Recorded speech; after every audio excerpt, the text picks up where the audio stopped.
Hi guys, it's Cake Doc here. Today I'm going to show you how to make and put together this green tea chiffon sponge cake decorated with fresh fruit and whipped cream frosting. I'm also going to show you another technique in this video that involves making this white and dark chocolate cage, which is a great way to decorate a cake, and it's a good way to hide any flaws or imperfections. So let's get started. We have some fresh whipped cream frosting that I made beforehand, and here we have two 8-inch round green tea chiffon matcha cake that I made the day before. The recipe is available in my book, Cake Doctor, Making Cakes in the Kitchen. I have some fresh strawberries that I cut up beforehand. Basically going to spread some of the frosting in the middle and add the fresh strawberries.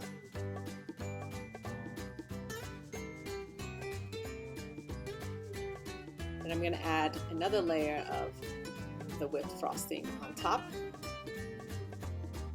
Next, I'm going to add the second layer of the green tea matcha cake. Now I'm going to apply a crumb coat with my whipped cream frosting.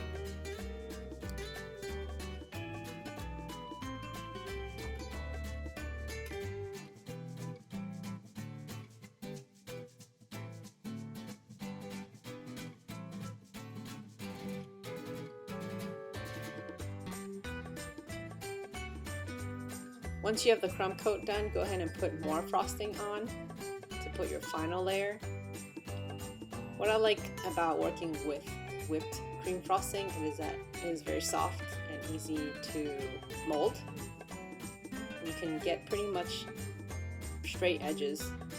I have this special tool, kind of like a leveler, that can help straighten the edges of your cake. As you can see, this part actually is quite time consuming if you want to get perfectly straight edges.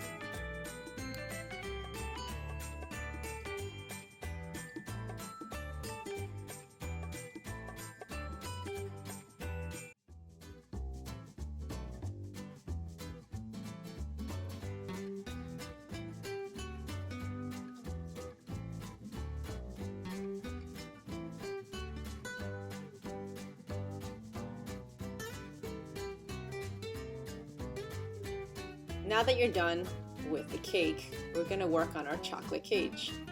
So what I did was I melted white chocolate and dark chocolate into these piping bags.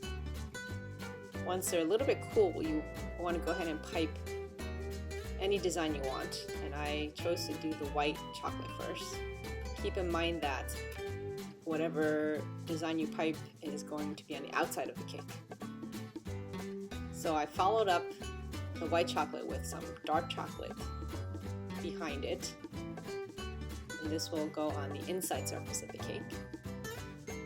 Now you want to pipe enough chocolate so that it forms a cage, so that it connects, otherwise your chocolate cage will break apart. So you can go around several times if you like. You want to cut your parchment paper equal to the circumference of your cake. So for this particular chocolate cage, I think I went around 2 or 3 times to make sure that everything was connected.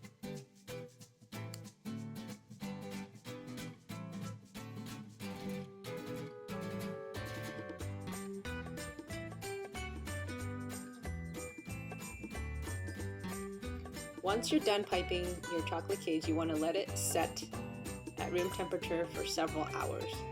I ended up having to put this one in the fridge for about 5 minutes. Once it's set, you want to pick up your parchment paper and put it around the cake. Now before you peel the parchment paper off, you want to go ahead and stick this in the fridge so that the chocolate can harden and take the shape of the cake before you peel the parchment paper off.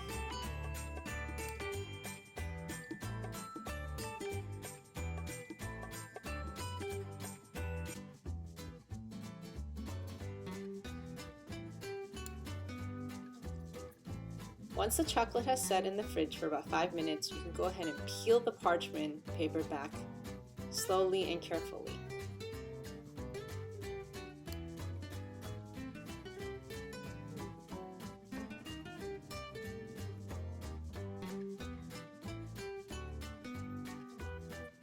Now that the chocolate cake is complete, you can go ahead and put your final touches on this cake. I went ahead and got some green tea cake crumbs, if you will, and I decided to put it in the center of the cake so that people would know that this is a green tea cake.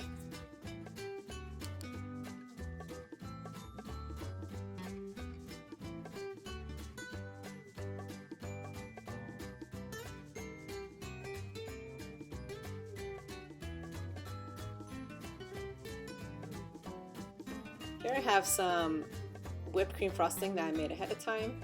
I've placed into a piping bag using the rosette tip. I'm gonna go ahead and just pipe some basic rosettes around the cake.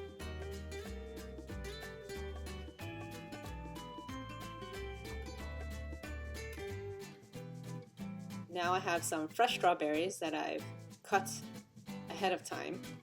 I made some into the shape of a rose, and I decided to put that one in the center of the cake. I also wanted to add a little bit more fruit to this cake, so I put some diced peaches around the rose.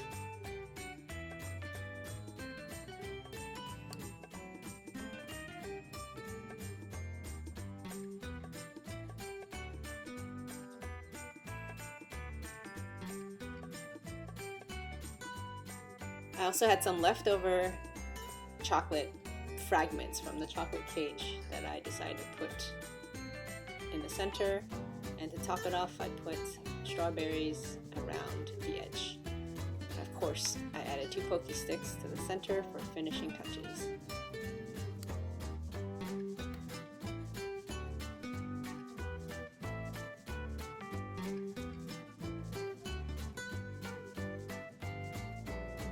For more cake recipes, don't forget to check out my book, Cake Doctor, Making Cakes in Your Kitchen, available on Amazon and Barnes & Nobles.